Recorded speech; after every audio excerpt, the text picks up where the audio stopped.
ओम श्री साईराम. सद्गुरू साईबाबांच्या चरित्रात आज 3ऱ्या अध्यायाचं निरूपण आपण श्रवण करणार आहोत. मागील अध्यायात आपण असं ऐकलं होतं की सद्गुरू साईनाथांनी हेमाड पंतांना ग्रंथ लिहिण्याची आज्ञा प्रदान केली. बाबा त्यांना ही परवानगी देताना म्हणाले होते, मग जो गाई वाडे कोडे, माझे चरित्र माझे पवाडे, तयाचिया मागे पुढे चोहीकडे उभाची. जो कुणी माझ्या शब्दांवर विश्वास ठेवेल, त्याच्या काळज्या त्याच्या चिंता मी लांब ठेवेल, असं बाबा म्हणाले होते. कृतांताच्या दाढेतून काढीन मी निजभक्ता ओढून, करिता केवळ मतकथा श्रवण, रोग निरसन होईल. श्रोते हो, खरं तर हा ग्रंथ लिहिण्याचं कार्य हे साधारण नव्हतं. पण सद्गुरू साईनाथांची आज्ञा आणि परवानगी ग्रंथकार हेमाड पंतांसाठी एक अनामिक बळ देऊन गेली. अहो, गुरुकृपेचं हेच मोठं आश्चर्य की जिथे गुरुकृपा असते तिथे किंचित देखील ओलेपणा नसतो. जिथे जिथे झाडांना बहर येतो, जिथे गुरुकृपा असते तिथे काळजी नसते. एवढंच काय, गुरुकृपा असल्यावर ओलेपणा नसला तरी तिथे झाडांना बहर येतो. बाबा म्हणतात, कृतयुगात देवाचं ध्यान करून जे मिळतं, त्रेतायुगात यज्ञ करून जे मिळतं, द्वापार युगात पूजा करून जे मिळतं, ते सर्व कलियुगात केवळ गुरुभजनाने आणि नामस्मरणाने प्राप्त होतं. ग्रंथकार हेमाड पंत म्हणतात, मी जेव्हा जेव्हा ग्रंथ लिहिण्यासाठी लेखणी उचलतो तेव्हा सद्गुरू साईनाथ माझं मी पण क्षणात घालवतात. जणू बाबा त्यांचा हा ग्रंथ स्वतःच लिहितात. इथे हेमाड पंथांना बाबांच्या कृपेबद्दल इतका दृढ विश्वास आहे. ते म्हणतात, बासरी किंवा पेटी कशी वाजवायची याची काळजी वाजवणाऱ्याला असते, ती चिंता त्या वाद्यांना नसते. इथे ग्रंथकार सर्वांग सुंदर उपमेचा आविष्कार सादर करतात आणि ते म्हणतात, श्रोते हो, चंद्रकांत मण्यातून जे पाझरतं ते त्या मण्यातून पाझरणारं काहीच नसतं. चंद्रकांत मण्यातून जे पाझरतं ती चंद्राची कृपा असते. सागराला जी भरती येते ती त्याच्यामुळे नाही येत, ती कृपा सुद्धा चंद्राची असते. सद्गुरू हे चंद्रासारखे शीतल, शांत आणि कृपा करणारे असतात. सद्गुरू साईनाथ हे अवघ्या विश्वाचे कृपाळू सद्गुरू. हे अवघ्या विश्वाचे कृपाळू सद्गुरू कसे आहेत हे सांगताना हेमाड पंत म्हणतात, सद्गुरू म्हणजे साक्षात कामधेनू. अहो, गाय आपल्या वासराला बघितल्याशिवाय पानास सोडत नाही. सद्गुरू साईनाथ हे भक्तांसाठी कामधेनू आहे. ते आपल्या भक्तांनी काहीही न मागता सर्व काही देऊन टाकतात. त्या बदल्यात ते मागतात फक्त श्रद्धा आणि सबुरी. इथे हे माडपंथ सन 1916 मधील एक प्रसंग वर्णन करतात. सन 1916 मध्ये ग्रंथकार हेमाड पंतांची सरकारी नोकरी पूर्ण झाली. ते रिटायर्ड झाले आणि गुरुपौर्णिमेला शिर्डीला आले. त्यांनी ही चिंता अण्णासाहेब चिंचणीकरांना सांगितली. त्यांची ही चिंता साईबाबांना सांगताना अण्णासाहेब म्हणाले, बाबा, हेमाड पंतांची नोकरी संपली आता, त्यांच्यावर कृपा करा. त्यांना तुटपुंजी पेन्शन मिळते, या पेन्शनमध्ये त्यांचं कसं भागणार? त्यांची चिंता टळेल असं काहीतरी करा. बाबा म्हणाले, काळजी करू नका, मिळेल ह्याला नोकरी. ह्याने आता माझी चाकरी करावी. याची ताटं सतत भरलेली असतील. नेहमी सदाचाराने वागावं. थोडा त्रास झाला तरी चालेल, पण लक्षात ठेवा, प्राण्यांना आणि मुक्या जीवांना त्रास देऊ नये. सद्गुरू बाबांचा हा उपदेश कसा होता हे ग्रंथकार सांगताना असं म्हणतात, लाग्या बांध्या विण विशेषी, कोणी न येई आपुले पाशी. लाग्या बांध्या विण विशेषी, कोणी न येई आपुले पाशी. श्वान सुकर काम माशी, हडहड कुणासी करू नये. कुत्रा असेल, मांजर असेल, कधीच कोणत्या प्राण्याला हडहड करू नये. तुम्हाला म्हणून सांगतो, प्राणी सुद्धा सगळ्यांच्या जवळ येतात असं नाही. प्राण्यांना कोण सद्वर्तनी आहे ते कळतं. म्हणूनच कदाचित प्राचीन काळचे लोक म्हणत असावेत, त्याला कुत्रं सुद्धा विचारत नाही. ओवी 83 ते 100 यात सद्गुरू साईनाथांनी स्वतःचं स्वरूप इतकं सुंदर सांगितलंय. ग्रंथकारांनी इतका सुंदर योजना वापरल्या आहेत. साईनाथ सर्वत्र भरले आहे. ग्रंथकार म्हणतात, साईबाबा चराचरात आहे. इथे मला एक रचना सादर करण्याचा मोह होतो आहे. साईबाबा कसे आहेत ही रचना श्रोत्यांनी श्रवण करावी. एकाग्र नेत्र तू लाव तुझे मजकडे, मी कृपा कटाक्षे पाहिन रे तुझकडे.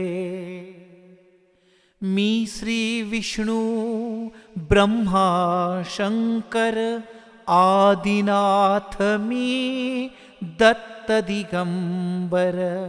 ईसा मसीहा मी पैगंबर, ईसा मसीहा मी पैगंबर. रामकृष्ण मी येशू ख्रिस्त मीच उभा तुझ पुढे. मी कृपा कटाक्षे पाहिन रे तुझकडे. धर्मपंथ दे अवघे सोडून, अहंपणाचे बंधन तोडून. मात्र शरण ये निज कर जोडून, मात्र शरण ये निज कर जोडून. मुक्त करीन मी तुझ पापातून, वाहिन रे साकडे, वाहिन रे साकडे. मी कृपा कटाक्षे पाहिन रे तुझकडे. एकाग्र नेत्र तू लाव तुझे मजकडे, मी कृपा कटाक्षे पाहिन रे तुझकडे. नदी समुद्राला पूर्णपणे शरण गेली की ती नदी न राहता ती सागर होते. अहो, संतांच्या चरणावर आपण शरण गेलो की आपण सुद्धा देवस्वरूप होतो. तेलात भिजलेली कापसाची वात दिव्याच्या ज्वाळेला एकदा भेटायला गेली की ती कापसाची वात न राहता स्वतः दिव्य तेजोमय होते. साईनाथ भक्तांना सतत सांगतात, एकदा देहाचं मी पण गेलं की आपण खऱ्या अर्थाने देवाशी एकरूप होतो. म्हणूनच संत एकनाथ महाराज दत्त महाराज यांची आरती रचताना म्हणाले होते, मितूपणाची झाली बोळवण, एका जनार्दनी श्रीदत्त ध्यान. ज्या वेळेला मितूपणाची बोळवण होते तेव्हा खऱ्या अर्थाने आपण देवस्वरूप होतो. एकदा मी पण गेलं की शिष्य सद्गुरूंसारखा होऊन जातो. माझे सद्गुरू श्री दादा महाराज मालवणकर सतत म्हणायचे, शिष्याने शिष्यन राहावे, अखेरी गुरुपदी जावे. सद्गुरू सुक्त गावे, स्वमुखे आपुल्या. शिष्याची ही गती, सद्गुरू स्वमुखे देखती. आत्मानंदे नाचती, वेडे पिसे होऊन या. थोडक्यात काय, इथे साईनाथ महाराज आपल्याला जीवनाचं ध्येय काय असावं हे सांगतात. बाबा म्हणतात, आपल्या जीवनाचं ध्येय देवरूप होऊ सगळे असं असावं.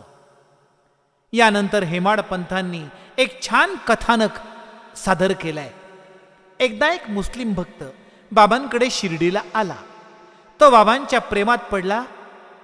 तो बाबांप्रमाणे अंगात पायघोळ घालायचा, डोक्याला कफनी बांधायचा आणि मशिदीत राहायचा.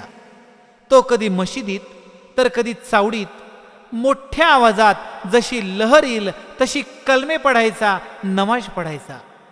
रात्री मध्यरात्री जोर जोरात त्याचं नमाज पडणं चालू राहायचं. सर्वांच्या झोपेला त्रास व्हायला लागला. लोक त्रासले. सर्वांनी साईबाबांकडे त्याच्याबद्दल सांगितलं. पण बाबा म्हणाले, त्याला ओरडू द्या.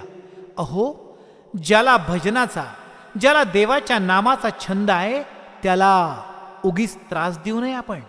नामस्मरण हा तर बाबांचा प्राण. हिंदू असो की मुस्लिम, दोघांचंही देवाबद्दलचं प्रेम हे चैतन्याने भरलेलं असतं असं बाबा म्हणाले. या अध्यायात ग्रंथकार पुढे म्हणतात, संत आणि देव वेगळे नसतात. विश्वातील सर्व जीवांचा उद्धार करण्यासाठी संत आणि देव अवतार घेतात. यांच्या कथा आपण श्रवण केल्या तर आपण हळूहळू देवरूप होतो. असा हा शिर्डीचा देव बोटाने गुळ दाखवत होता आणि संस्कारांचं औषध हळूच सर्वांना पाजत होता. तेच औषधाचं औषधरूपी गुळ ग्रंथकार हेमाड पंतांनी खाल्ला आणि सद्गुरुनाथांची कृपा झाली आणि साईनाथांचा ग्रंथ लिहिण्याची प्रेरणा आणि बुद्धी त्यांना मिळाली. ग्रंथकार पुढे सांगतात, ईश्वराची पूजास्थानं, प्रतिमा, यज्ञासाठीचा मातीचा ओटा, अग्नी, तेज, सूर्यमंडळ, पाणी, द्विज आणि सद्गुरू ही 8 स्थाने आहेत. या सर्वांच्या तुलनेत सद्गुरू सर्वश्रेष्ठ आहेत. अशा सद्गुरूंचं पूजन भजन ज्याला आवडत नाही तो अभागी. अहो, स्वतः दत्त महाराज नवनाथ भक्तिसार ग्रंथात म्हणतात, ज्याने गुरु केला नाही तो निगुरा आहे, तो अभागी आहे. श्रोते हो, आता पुढील अध्यायात आपण साई समर्थ शिर्डीला कसे अवतरले याचं रसाळ वर्णन आपण श्रवण करणार आहोत. लक्षात ठेवा, संसार हा शेवटच्या श्वासापर्यंत सुरू असतो. अहो, आरती संपल्यावर आपण कर्पूर गौरम करुणावतारम ही जी प्रार्थना म्हणतो त्यात असं म्हटलंय, संसार सारम भुजगेंद्रहारम. अर्थात संसार हा भुजंग अर्थात सापरूपी हार आहे. आठवतंय ना तुम्हाला? ग्रंथकार हेमाडपंत या अध्यायाच्या शेवटी म्हणतात, संसारातील चिंता, संसारातील कर्तव्य आणि संसारातील काळज्या अखेरपर्यंत चालणारच आहे. जो या कथा वाचेल, सद्गुरू साईनाथांच्या कथा जो ऐकेल तो पावन होईल, त्याच्या चिंता दूर होतील. त्यासाठी मात्र पाहिजे श्रद्धा आणि सबुरी. बाबा या ग्रंथात अखेरीस म्हणतात, उपवास तापास नका करू, तीर्थयात्रा नका करू. हवा देवाला तो फक्त भक्तिभाव. एखादा कंजूस माणूस कोणतंही काम करत असताना त्याच्या मनात, त्याच्या ध्यानात ज्याप्रमाणे त्याचं फक्त धन असतं, अगदी तसंच कोणतंही काम करताना आपण फक्त देवाचं नाव अर्थात साई नाव घ्यावं, असं 3ऱ्या अध्यायाच्या शेवटी ग्रंथकार हेमाडपंत म्हणतात. हे पवित्र साईनाम आपल्या सर्वांच्या मुखात राहो या शुभकामनेसह या 3ऱ्या अध्यायाचं निरूपण मी इथं थांबवतो. भेटूया 4थ्या अध्यायाच्या निरूपणाच्या निमित्ताने पुढच्या एपिसोडमध्ये. तोपर्यंत ओम श्री साईराम.